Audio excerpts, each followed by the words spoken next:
Unhinged things I find unattractive in guys. If you're sensitive, you probably want to click out because you're gonna get angry. Number one, if his watch is under 50K, pack it up, king. The only watch I'm going to find impressive is the one that's over 100K. Number two, guys who go to the gym less than 5 times a week. I go to the gym 5 days a week. Number three, if you have no fucking sense of style. Just because it has a brand name doesn't mean it looks good. Diabolical things I want in a man. Number one, height. My man's gotta be above 6'2". My last 2 boyfriends were 6'3". Both of them. And they were jacked. And they looked really good. How am I supposed to downgrade from that? So, unfortunately, my next man will have to be 6'2" and up. As I told you before, guys, they're delusional. And up. Number two, you can't have a gut. I need you built. I need you fit and going to the gym multiple times a week. I'm sorry, I'm just not gonna date a fat guy. Whatever career he's in, he needs to have multiple streams of income, and we need to be able to make as much money as possible. That's why I will never date a guy who works in corporate. But if we say something about women's weight or boob size, we're misogynist, we're incels. What is your 100K salary cap gonna do for me? The max you'll ever be able to get to is what, 150? Yeah, no, we're good. I would leave my man if he lost all his money. And by the way, guys, to all of you thinking this is a skit, she can't be real, you can't be this delusional. Believe me, she is this delusional. It's absolutely diabolical that some of my videos from when I was in my relationship, about my relationship, are going viral, and I'm going through a heartbreak. Wait. So you're looking for a guy, you have all these high demands, but you're in a heartbreak. That means that the guy left. You didn't leave, the guy left. So you want a guy that is 6'3", that is built, everything like that, has a lot of money, but those guys don't stay with you. They leave you. Why? Because they can find better women than you. But keep being delusional, ma'am. In life, you will not attract what you are not okay with. What do you bring to the table this? What do you bring to the table that? What'd your mom bring to the table? Well, what I can say for sure, ma'am, is that most men's moms weren't 304s, weren't gold diggers like you, weren't so entitled like you. Diabolical things I want in a man, part 2. You guys ate up my last video, so let's do it again. Number one, he's got to have an Amex Centurion card, or at the bare minimum, have an Amex Platinum, which is so easy to get. If we are traveling and you're not providing lounge access for me, bye. Number two, his suits gotta be custom made. If you don't have a go-to suit guy that custom makes your suits, what are you doing? Number three, he should know somebody at every restaurant that we go to. We are not waiting in wait lists. What do you do for a living? I shop, drink matcha, go to Pilates, and stay beautiful. That's what I do.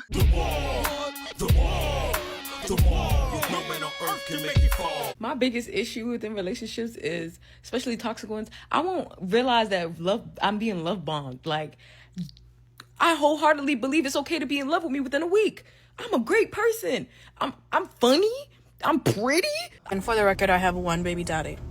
Just because both kids were made with different sperm doesn't mean that I have two, because the first one doesn't exist. Of course, this is how math works, guys. What's your biggest turn-off? I think probably when they come and approach with saying that, hey, you are a beautiful girl, and I'm like, I know it. Bestie, the next time you think you miss a guy, just remember you are missing someone who knows where you are and how to contact you. What do you think the largest purchase in your lifetime is going to be? My divorce. That's not a purchase, though. I just paid for it twice already. What'd you pay for?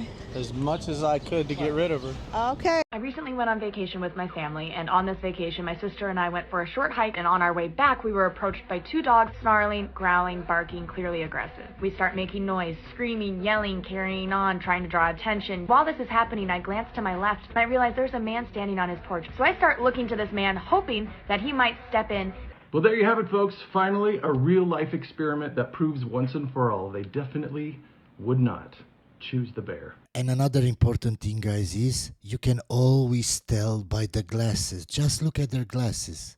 Wait, you're telling me that a group of women who went on an app and blew up a bunch of men's privacy are having their privacy blown up? Oh no! With all the shitty guys out there, I'm realizing the one I had was a pretty rare find. And now I'm sitting here questioning what the hell I'm doing pushing him away. He knew how to treat me well. He made me feel good about myself. He encouraged me and made me feel like he was really proud of me. He was actually just a really good guy, which I don't think I've ever had before. And maybe that's why I'm pushing him away. Maybe I'm just not used to something so stable and confused it with boredom. And the craziest part is, after everything, he's still willing to wait for me to figure out what I want. So I'm starting to realize that that's probably someone you're not supposed to let go of. This is the worst kind of simp.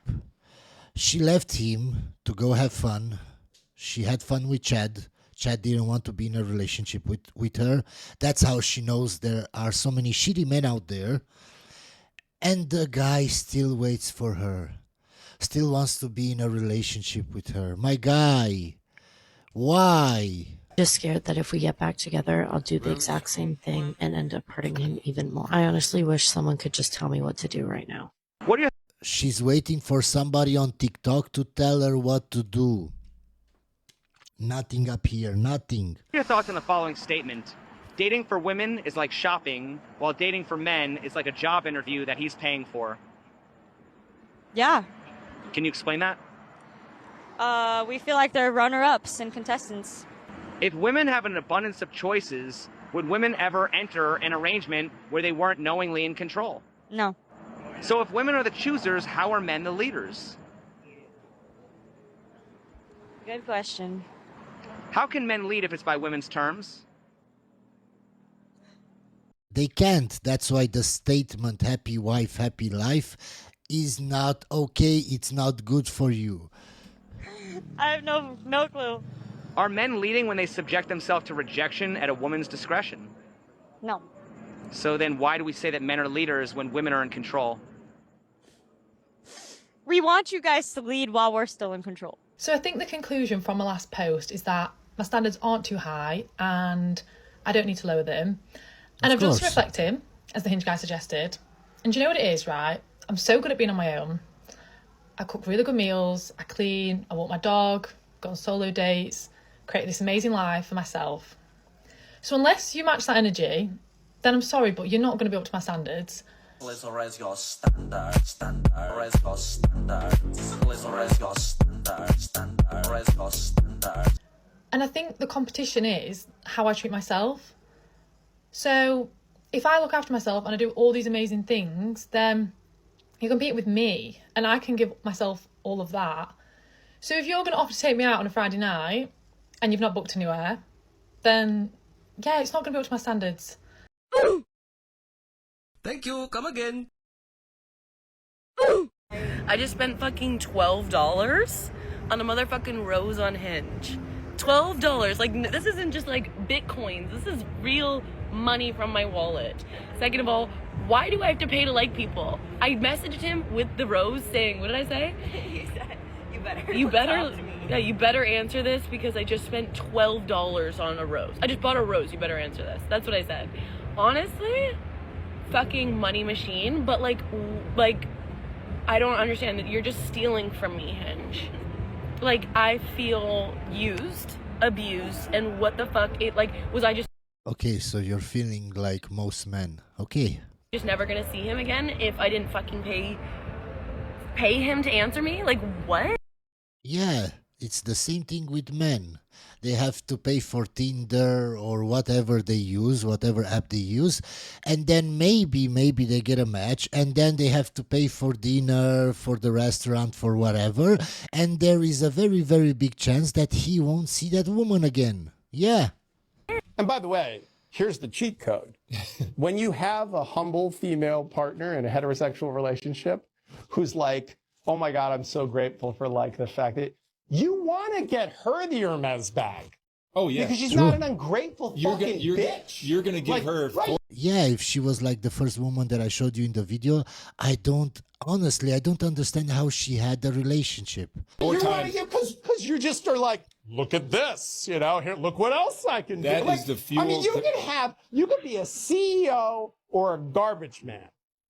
And you could be 20 or you could be 80. Any heterosexual male, if you go, I can't open this jar, can you help me? We all go, oh, yes, I certainly can open the jar, and we feel like a $1,000,000. This is what I see that a lot of women on the internet don't understand. If you say you don't need a man, why would we want to be in a relationship with you? Why would a man want to be in a relationship with a woman that doesn't need him? It's stupid. It's backwards. You know why? Because we love that we can do that. So I don't know why anybody didn't figure that cheat code out. Like, the more entitled you act, the more you act like, well, I helped you build this is our money. The more you do that shit, the tighter we get. The more that I'm like, you know what? Take your half. See ya. Yeah. I'll make more. I'm pretty sure I'm single for one of these reasons.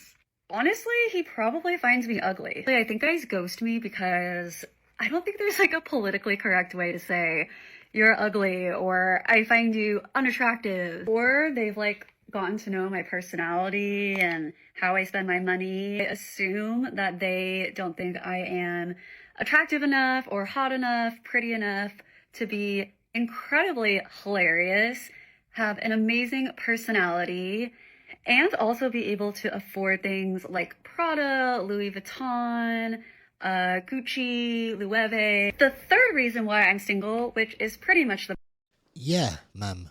Because most guys that have the same amount of money as you, that can afford to buy those bags, want a hot woman on their side.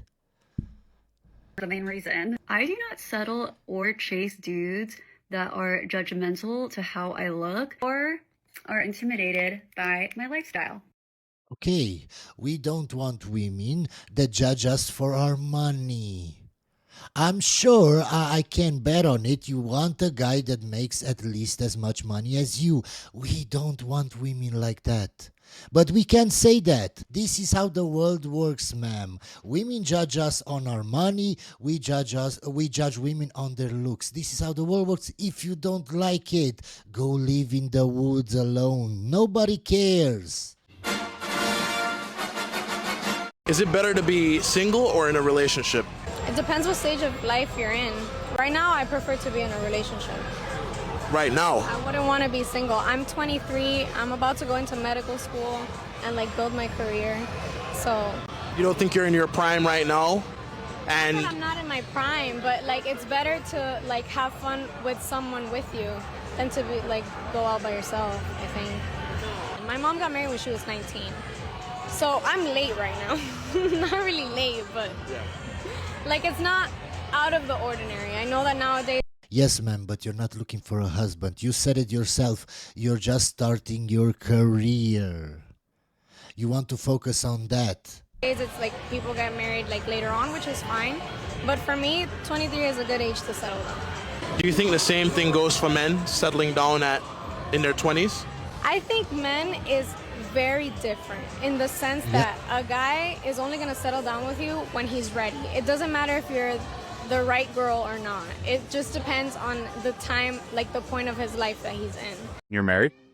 No, I'm divorced. What's the biggest lesson you learned from that relationship? Do not wait for someone to validate your feelings. You validate your own feelings, and if you're having an experience and that person doesn't validate or acknowledge this experience that you're having, you don't have to wait for them to see it. I learned. So she divorced based on feelings.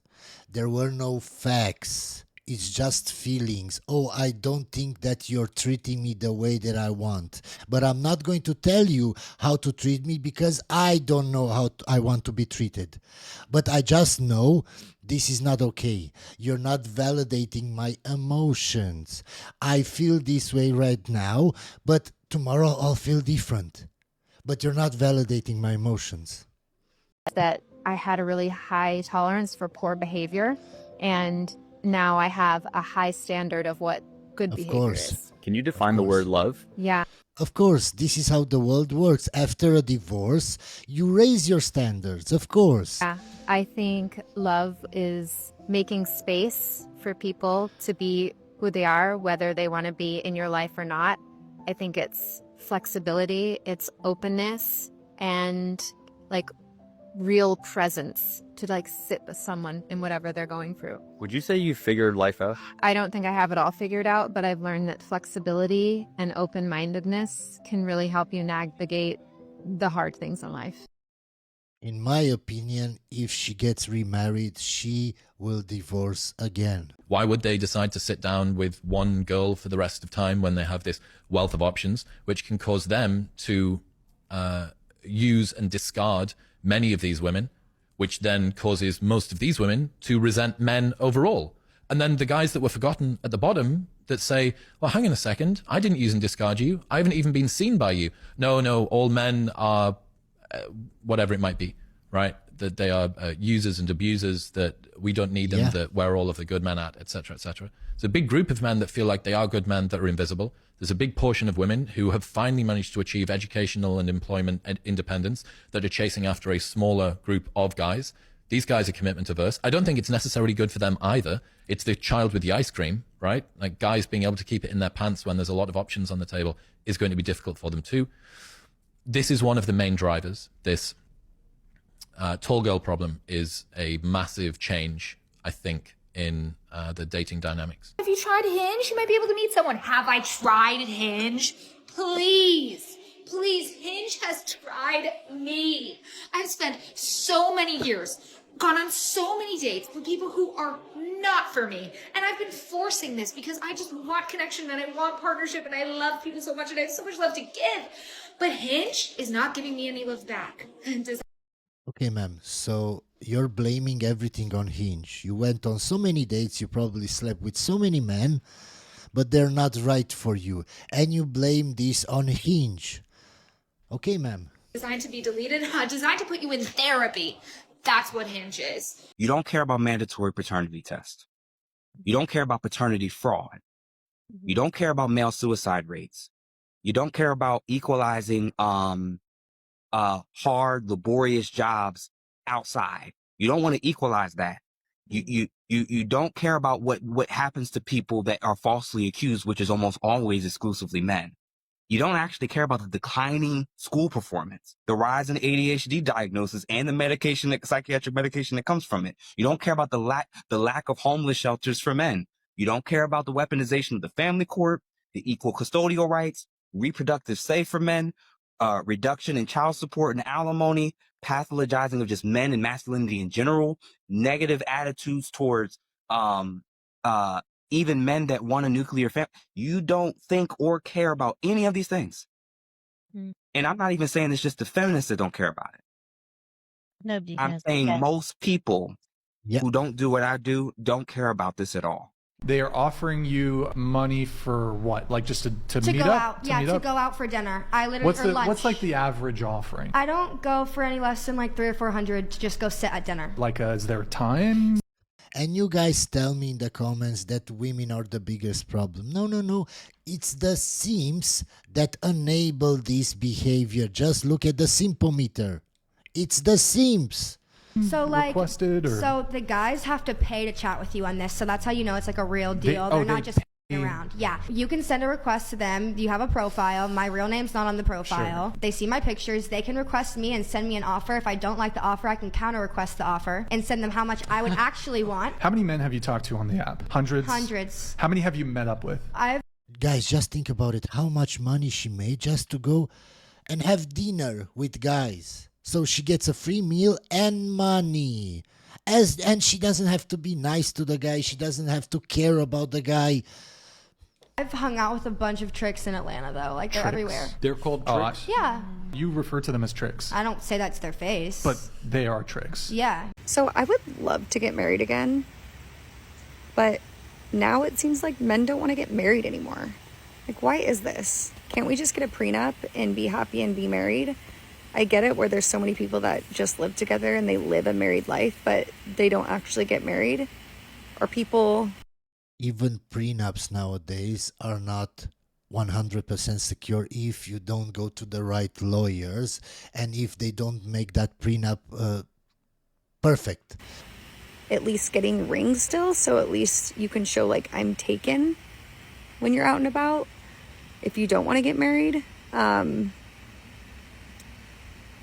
what is the real reason men don't want to get married anymore? First of all, ma'am, you said it yourself. You want to get remarried. So you were married before. You were married and got a divorce. Why would men want to be married with a woman that for any reason can leave them? Is it money? Is it they've already had half of their stuff taken from a divorce? Yeah, ma'am. It's because all the laws are against us. All of them. So they're bitter. I'm really curious. I feel like